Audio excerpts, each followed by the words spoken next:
হাসিনা শপথ নেওয়া না নেওয়া তো যারা ইলেক্ট হয়েছে তাদের ব্যাপার, অলরেডি গেজেট হয়ে গেছে। এবং আইনি লড়াই লড়তে হলে এইখানে ইলেকশন কমিশনে লড়তে পারবে না, ওদেরকে যেতে হবে ইলেকশন ট্রাইব্যুনালে। এখনো আমার জানা মতন ট্রাইব্যুনাল কনস্টিটিউট হয় নাই। চিফ জাস্টিস কনস্টিটিউট করে দেবেন একটা election tribunal, which will be a single bench of the high court.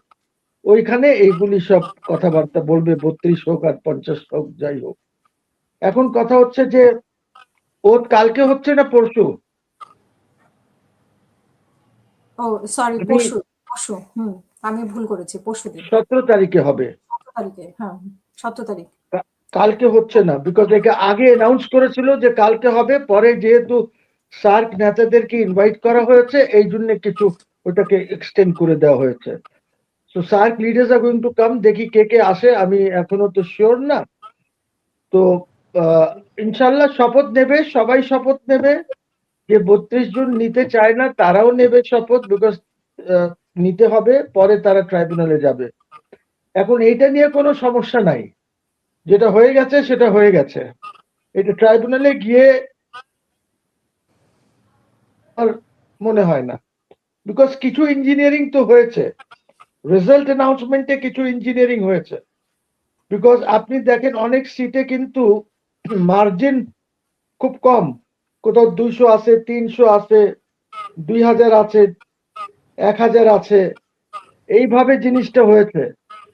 So এইটার মধ্যে কাউন্টিং টাউন্টিং আর এইগুলি করা, বিকজ ওই সেখানে দরখাস্ত দেবেন ওর কাছে ইলেকশন ট্রাইব্যুনালে কোনো দরখাস্ত কেউ গিয়ে দিয়ে দেবে যে এটা এটা এইভাবে হবে না, এইভাবে হবে, তখন ওইটা আবার আরেকজন অ্যাপেলেট ডিভিশনে চ্যালেঞ্জ করবে।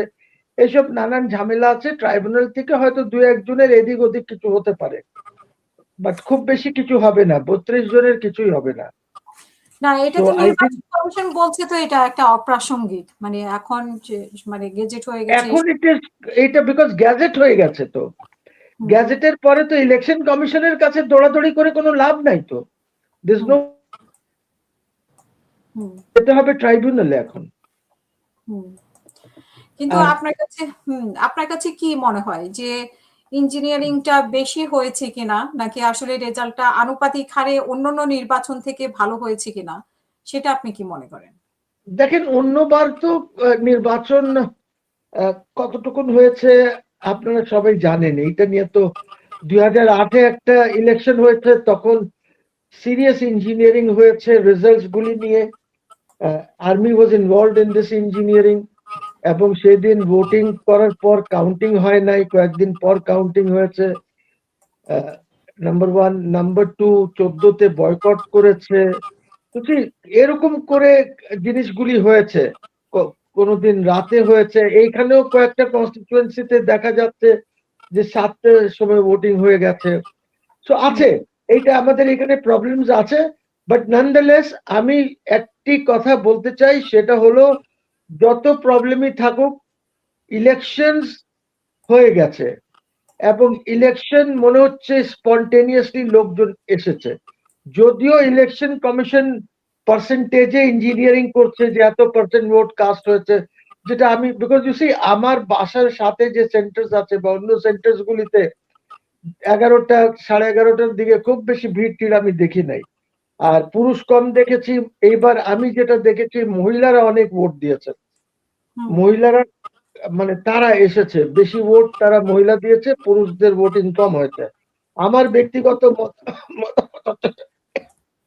যে 42% বেশি ভোট হয় নাই, বাকি এরা সব দেখাচ্ছে। সিমিলারলি যে হানা ভোট হচ্ছে সেখানেও গরমিল আছে এই কাউন্টিং এ, বিকজ ওইটা তো অ্যাবসলিউটলি অ্যাবসার্ড কাজ একটা হয়েছে। এইটা পলিটিক্যাল পার্টিস কে রেজিস্ট করা উচিত ছিল, বাট আনফরচুনেটলি আমাদের এখানে পলিটিক্যাল পার্টিস এর তো ওই লেভেলটা নাই, ওরা তো কিছু বোঝে না। এখন ফর ইনস্টেন্স যেমন রেফারেন্ডামের পরে ওই যে আমাদের একটা খুব ইলাস্ট্রিয়াস প্রফেসর আছে না, সাংঘাতিক, I think is one of the top professor পুরো পৃথিবীতে, কি আলী রিয়াজ নাম সম্ভবত, আলী রিয়াজ বলেছে যে 2টা ওথ হবে, একটা হবে নর্মাল ওথ আর একটা হবে যে এই জুলাই 25-এর ওথ। কই পাইলো সে? আপনি তো সংবিধানের উপরেই আছেন, সংবিধানের বাইরে তো আপনি নাই। তাহলে সংবিধানে যদি থাকেন তাহলে ওই রেফারেন্ডামের কি ভ্যালু, আর রেফারেন্ডামের জন্য আলাদা ভোট আলাদা ওথ হবে, এটা কোথায় পাইলো এই আমাদের পৃথিবীর top most professor Ali Riaz? I don't know way he got it from, I have no idea. So এই যে জিনিসটা আছে, এটা দেখেন এইগুলি কি আমাদের পলিটিক্স তো খুব হয়ে গেছে। আলটিমেটলি তো আপনাকে স্পেস ক্রিয়েট করতে হবে for those who did not participate, বা যাদেরকে এক্সিকিউটিভ অর্ডারে পলিটিক্যাল অ্যাক্টিভিটিস থেকে বন্ধ করা হয়েছিল, because these are all arrangements which have been made with Tariq, because everybody knew that Tariq will come. তো ওইগুলি করা হয়েছে এবং space will be created by him. Tarek তো বলেছে যে হ্যাঁ ঠিক আছে, আইনে যদি এটা পারমিট করে, তা আইনে পারমিট কি করবে না করবে এটা তো আমার 2/3 মেজরিটি আছে। I can always make an আইন, I can always amend an আইন। এইসব কথাবার্তা বোঝায় লাভ নাই। You see what is going to happen here is যে আপনার যেভাবে আপনি বাংলাদেশে আসা যেভাবে আশ্বাস দিয়ে এসেছেন সেটাই করতে হবে আপনাকে। You cannot keep Awami League out.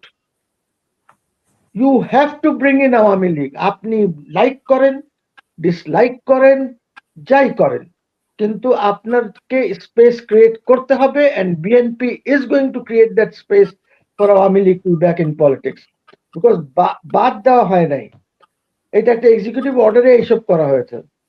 I don't know how much value it carries. I have very little idea that it কোনো ভ্যালু আছে।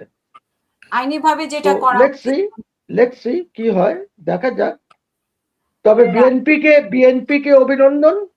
BNP did very well in the elections, এবং ইঞ্জিনিয়ারিং হলেও ডাজ নট ম্যাটার, আমাদেরকে accept করতে হবে যে election অনেকটা spontaneous হয়েছে।